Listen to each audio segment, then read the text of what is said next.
បើមិនបានថ្លៃរៀមទុករៀងអត់ស្បាយ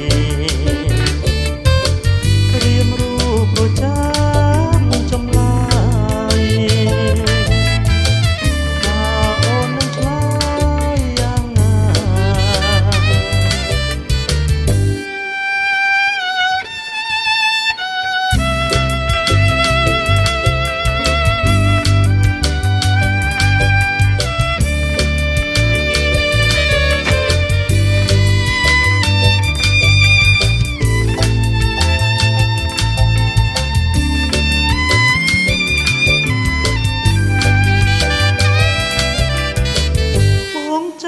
ទទួ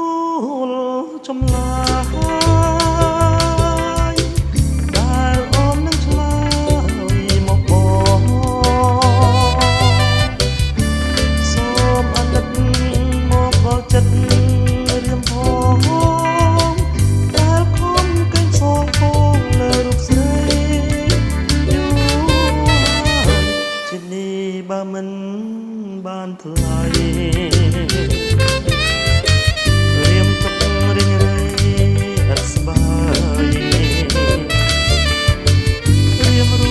ប្រចាំចម្លាយថាអូននឹងឆ្លើយយ៉ាងណាថាអូននឹងឆ្លើយយ៉ាងណាថា